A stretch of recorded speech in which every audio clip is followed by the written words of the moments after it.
Yes, hello and welcome, dear friends and classmates of the digital media class. My name is Brent, and in this lesson today, we will be going over how to make fake IDs. Oh, wait, we're not? Oh. Okay, this just in. Apparently, we are no longer making fake IDs, but this time we are going to cover filters. So, the theme for this week is scenery, so let's kick things off. So, we'll start by opening up. I have a picture here of some scenery. There you go. It's really pretty and got a whole bunch of lighting effects already going on. So, today what we're going to do is we're going to cover some of the basic filters. So, let's just start off. So first we'll make our copy of our background just like what we always do. There we go, turn this off on, doesn't really matter. Now this is going to be your saving grace. This is our rectangular marquee tool. Now hopefully, if I can judge this accurately, I will split this picture into a total of 10 squares that will each demonstrate an individual type of filter. Now there's a whole slew of different filters for you to choose from. So we're not going to cover all of them, but we are going to cover about 10. So that way you can get a feel for how some of these work and some of the various nuances of each. Now, feel free, there's more that you can download online, and there's more that you can learn and experience just by screwing around with the filters. That's kind of like how we learn, just play with them. So you can find all your filters here in the filter menu. Wow, that's original. So let's start off. So we've got our marquee tool selected. Don't have the move tool or anything like that. We'll do the marquee and we'll start making a selection. So let's do a square or rectangle-ish. That looks about right. Sure, why not? I'll use that. Okay, so now we have our selection here. Little dotted lines, little cursor going like this. So let's start off. We're going to go up into filter, and there's a whole different menus from blurs, distorts, noise, sharpen, stylize, all kinds of stuff with rendering, even watermarks and everything like that. So what we're going to do is we're going to go through some of these, and we're going to start here with the blur menu. Here we have a whole different types of blur. So what we're first going to do, okay, is we are going to go into a radial blur. Now with this radial blur, you have two different blur methods. Okay, you can do spin or zoom. Spin is essentially just what it shows you here. It's a spinning one. There's also one that says zoom. This one, think of this like your Millennium Falcon Star Wars thing where you're zooming. So that's kind of creates the same similar effect. So we're going to start off with spin for this one. And as you can see, it created the circles and everything like that. So now what I'm going to do is I'm going to take this and we'll do another radial one, but I'll do the zoom right below it so you can see firsthand what it's like. Okay, so if I go up back to filter and go to blur and go to radial blur, if I select zoom, and obviously just like with the spin amount, if you have no spin or very little spin, that's essentially what you're going to get. But the more you spin it, the more circles will be completed and the tighter they'll be. Same thing with your zoom. With the amount here, if you have barely any, it's not going to create that much of an effect. But as you can see, the depth of the lines increase for the effect, the more the amount is shifted. So we'll shift it to that, and we'll click OK.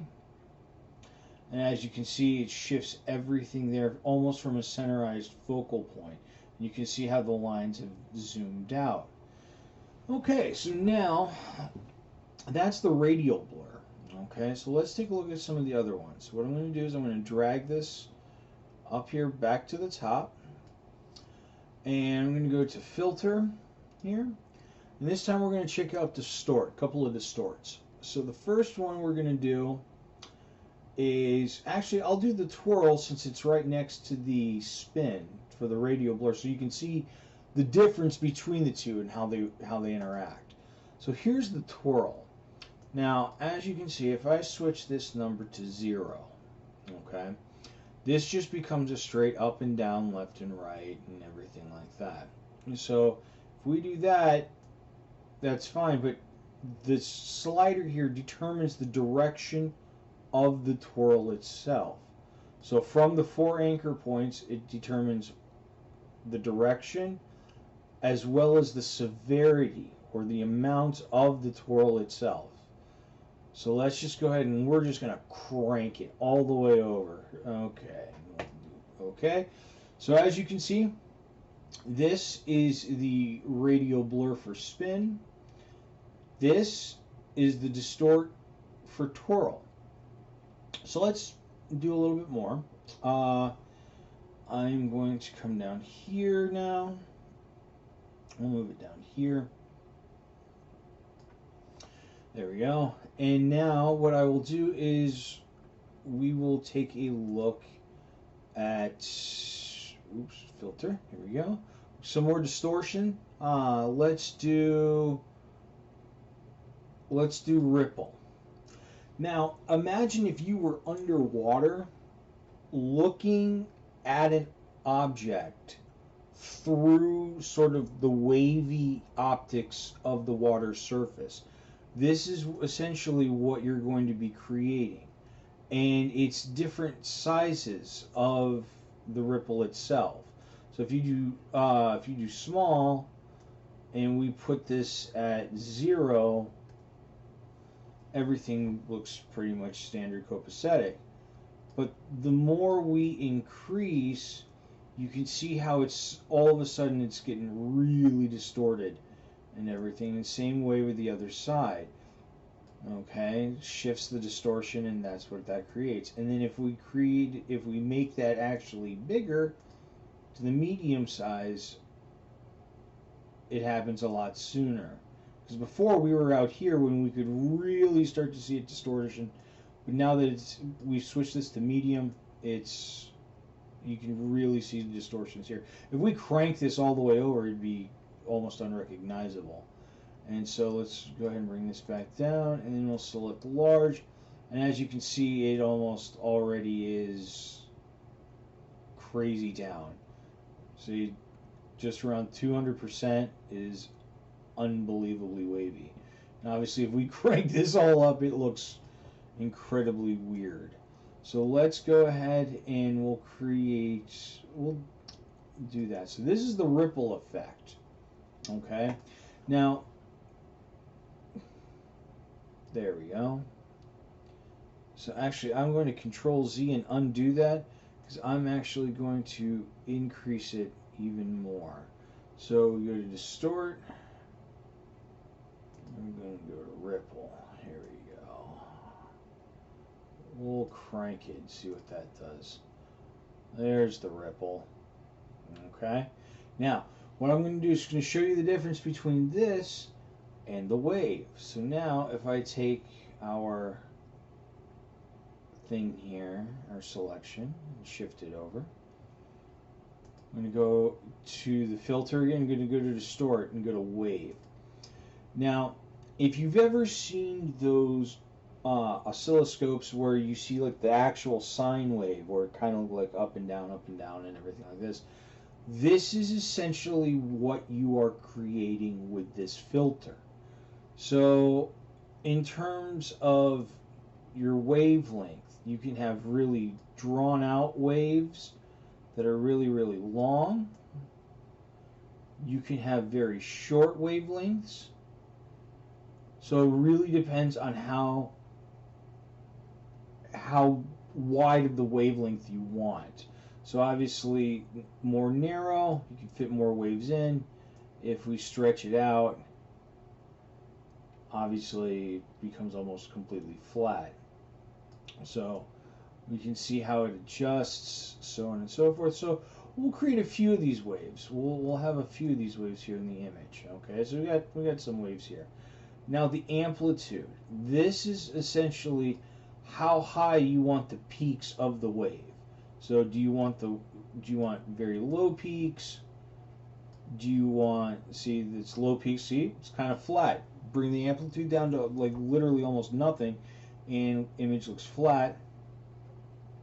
Then as you can see how the peaks grow like crazy.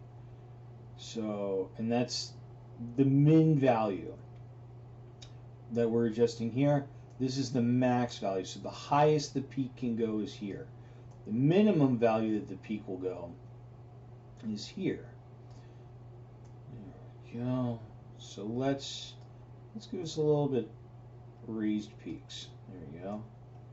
Now the scale is where we will actually see the adjustments on the long horizontal and vertical axis in the percentage. So as you can see, if I decrease the vertical percentage, you can start to see this the sign almost on its side like that.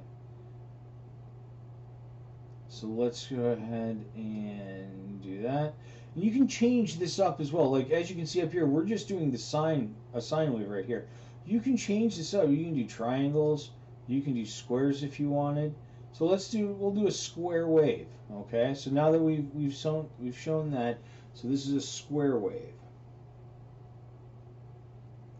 So then we'll go ahead and click OK. And that is what a squared wave looks like. So now let's go ahead and we'll take this. Notice I'm not leaving this marquee tool. Okay, I'm gonna do all my selections first, and then we'll go from there. So there's the marquee tool. So now we'll just do that. So now so we've done the twirl and the ripple and the wave and everything. Let me show you some. For this one, I'll do some clouds for you. How about that? So one thing, when you're going to do clouds, it does create a cloud pattern, but it's based off of these colors that you have selected here. So white and black. So let's do blue for foreground, and background we'll do green. Okay. So then with the selection still there, we'll go up to filter, render, and we'll do clouds. As you can see, it creates a cloud-like pattern. Isn't that pretty? Now, let's go ahead and move on. Now with all these branches and everything, let's see how this would work. I'm kind of interested to see this. This filter. The one I'm going to show you now is you can spend a lot of time here in all of these different menus, but there is one menu that you can really find a lot of value in when it comes to your filters, and that is your filter gallery. Here you'll be able to preview, adjust, and alter a number of different filters. Some of them you will not find in here just as much. There are some that you will find here in these menus that you will not find in the filter gallery. So if we click on filter gallery, you can see loads up the different types of effects and filters. So let's do glowing edges on this one.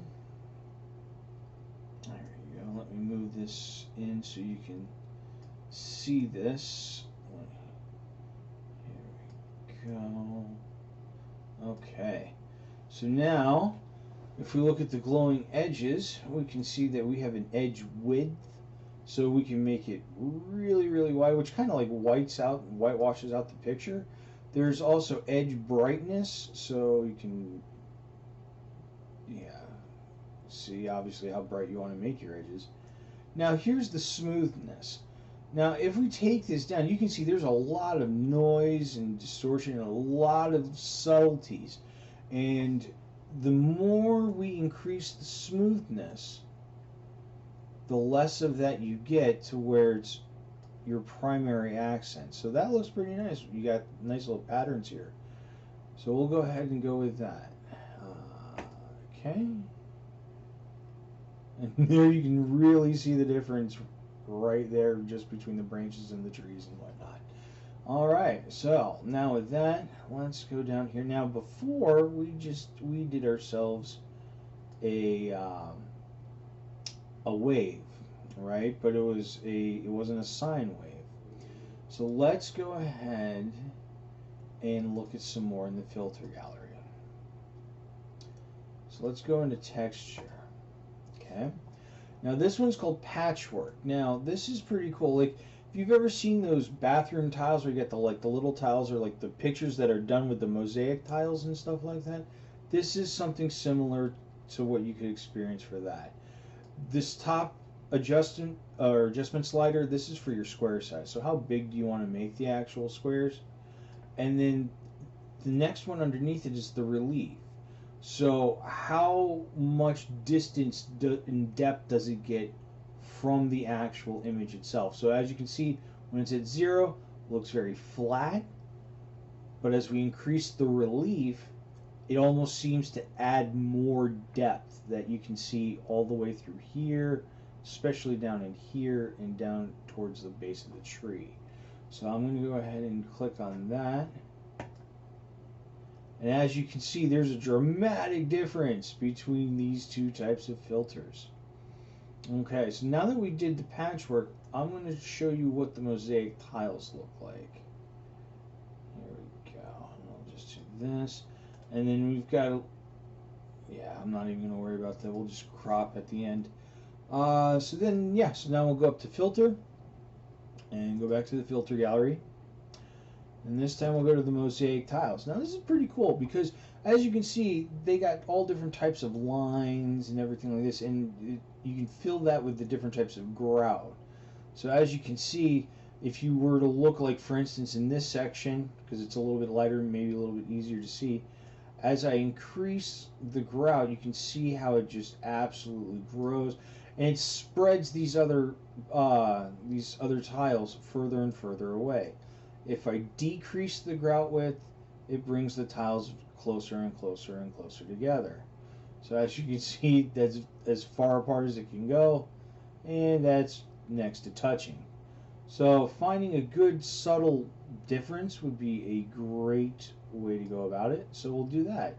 As you see, you can definitely see the grout and everything. Now you have this option here, which is to lighten the grout, or you could, keep it dark. And if you keep it dark, it helps distinguish more definition between the lighter tiles. Not so much on the darker ones, but you can definitely see it on all the other ranges. So if I increase the tile size even, you can see how it grows and grows and grows, or gets so unbelievably small it looks just like one blanketed mess. So we'll go ahead and make the tile size 15. There you go.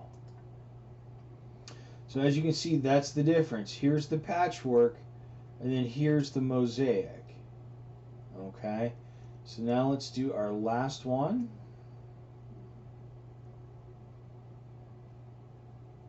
There we go. And what should we do for this last one? First let's take a look-see, since this is the end of our thing. We'll just take a look and we'll cover some of these very briefly. So this one's a colored pencil. You can adjust the pencil width as well as the stroke pressure too. And then paper brightness, you can obviously see a complete transformation the brighter you go. Let me zoom this out a little bit, make it easier to see. There we go.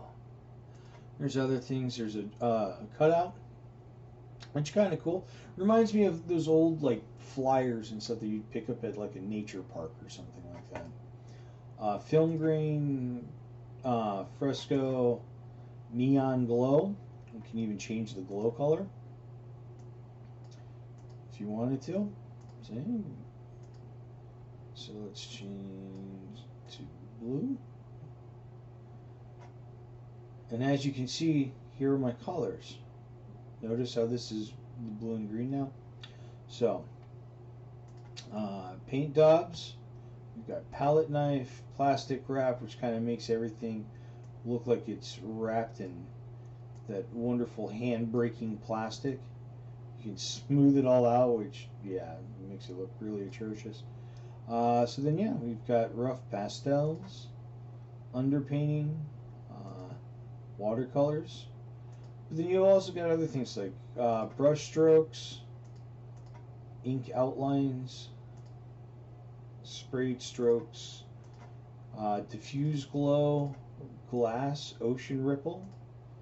Now the sketches really sort of make things pop if you're looking for a very sort of black and white look.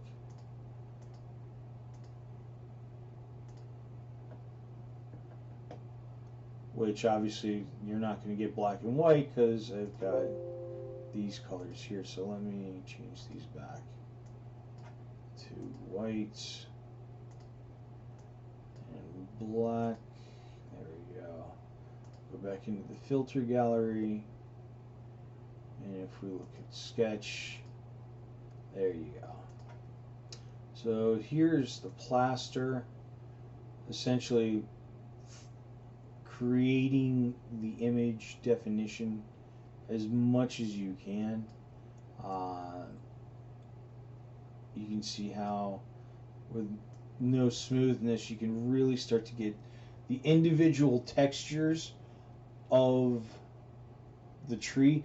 This would be similar to what I would say if you put like silly putty against the trunk of a tree and then peeled it off, and then you saw all the like indentations and everything like that.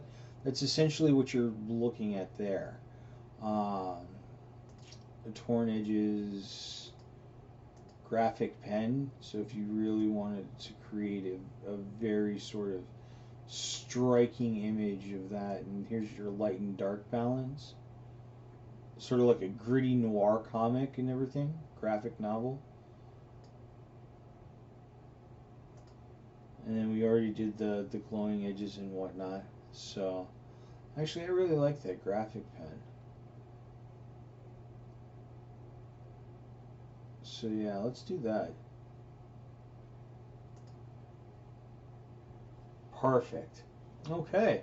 So as you can see, 1, 2, 3, 4, 5, and then there's our 10th one. Now we got a little bit of here, so let's go ahead and clean that up. I'm going to go switch over to my crop tool. Oops. Nope, I'm not going to do that. So I am going to Control D to deselect. And now I'm going to go to the crop tool, and I'm just going to shrink this up just a little bit. Just like so. Crop it. Now, let's go ahead and label these. Okay, so now this right here, this was our, if we go to the filter gallery, this was our graphic pen. Okay, so what I'm going to do is type on here and say graphic pen. There we go. But it looks kind of, it's really hard to read that, right? I mean, it really is hard to read that. So let me go ahead first. I'm going to adjust it, make it bigger. So I'm going to hold shift. Remember, hold shift. And so we'll do a graphic pen. But it still looks kind of hard to read, you know? It's got the white text and it's black and white, essentially. So, like we did before, we're going to go here into the blank space here, double click. What we're going to do is we're going to add a drop shadow. And we're going to increase the spread of it. We're going to increase the size to help it sort of pop out from the actual image. And this way it makes it a lot easier to distinguish between the two. So it makes it easier on the eyes to read. More contrast. So there we go. We'll do that. And we'll say OK. There we go. Now let's go ahead and keep on at it. So this one was our glowing edge.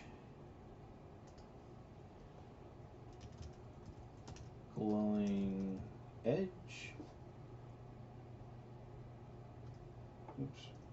There we go. Now I will hold down Alt. Remember what we did last time? We held down the Alt button and click and drag, and it creates the same type of effect. Now let's, oops, now make sure we're selecting the right one. Hold down Shift.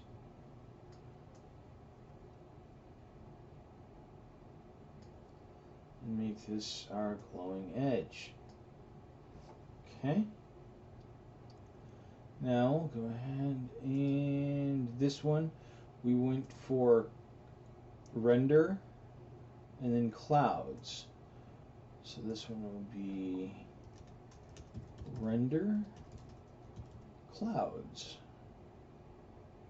Okay, now I need to take this effects over to here.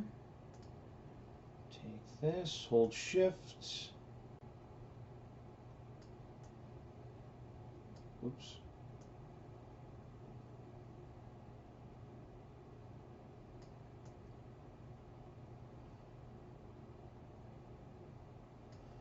Render clouds.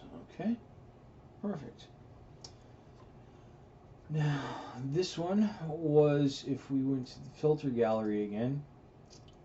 Oh, that's right, because I need to click on here. So this image here, if we went to filter and we went to the filter gallery, the one that we were looking at, that was the mosaic tile. So let me go and do this. Mosaic tile.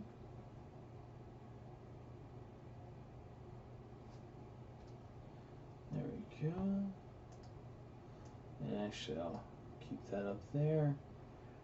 And I will click and drag. Remember to hold the Alt button to copy it over. Now, just oops. It would help if I was on the right tile, on the right layer. So, mosaic tile.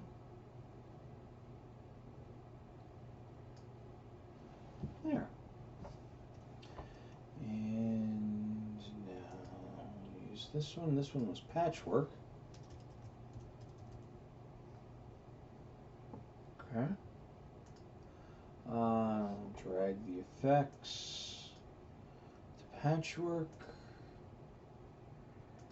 Click on patchwork to alter it. Hold Shift.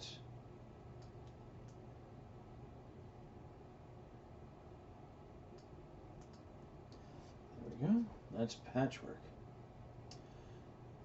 Alright, now this one here, if we go back here, if I go to filter, it was the blur, and it was the radial, or it was, no, it wasn't that, this was distort, I'm sorry. So this was a distort wave that we made a square. So let's do here, we'll go distort, wave, square. Alright, I'm going to drag you up there. Hold down Alt, drag the FX to it. There we go. Hold down Shift.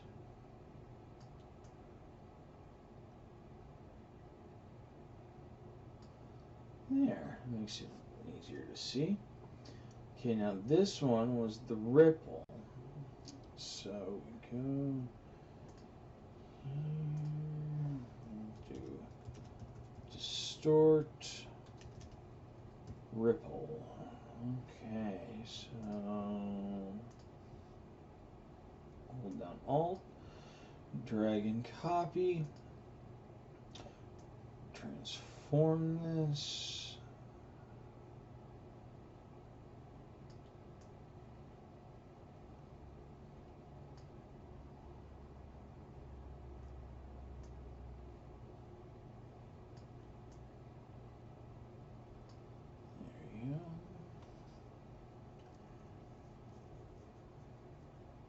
Okay.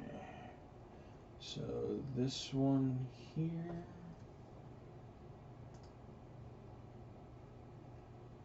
This one was the distort twirl. Remember, this was the difference between the radial blur spin and the twirl.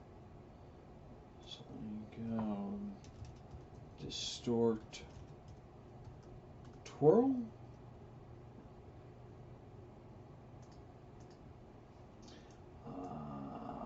There we go, and that, and that.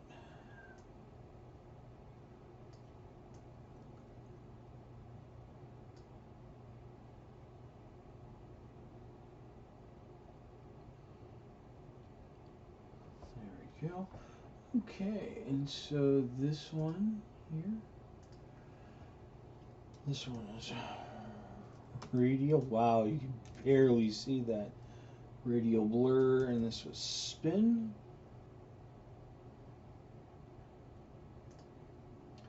And then I'll just write the radial blur. Oops, not blue. Radial blur zoom. Okay, so now I'll drag the effects onto each of these.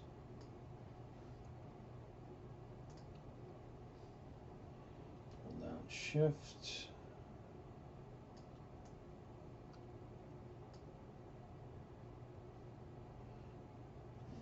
There we go.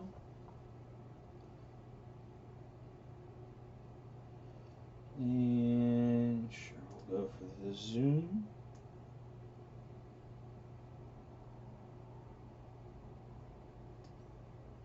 Whoa. Did not want to do that. There. Whoa.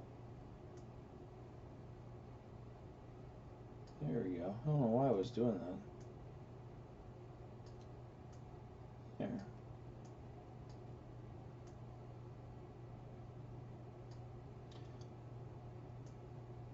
Sorry about that. There. And so there you go, folks. We've got the difference. We've got a radial blur spin, a distort twirl, clouds, some glowing edges, a graphite pen. We've got the difference between mosaic tile and patchwork right here. Also distort ripple and distort waves, as well as our radial blur zoom. So we should be all said and done for this lesson. So like I said, there's a whole slew of other filters that you can go through as well. Everything from like solarizing, wind, embossing, diffusing, stuff like that. There's other things too. Liquify, adaptive wide angle, but we're not going to get into those because we are essentially done.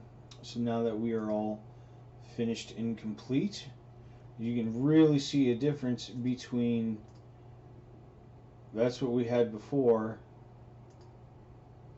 and that's with the filters turned on. So let me go ahead now. We will save this. We will call this challenge lesson 6. There we go. And then we will save this as well as a JPEG. Yeah, that works. And there we go. Perfect. Well, everybody, that is our lesson for this week. I hope you had a wonderful time experiencing this and that you try out some of these other filters and, you know, play around with them, see what they can provide. Some of them can provide some incredible benefits. Some of them, if used properly, can dynamically transform your image. So thank you for coming out, and we'll see you soon.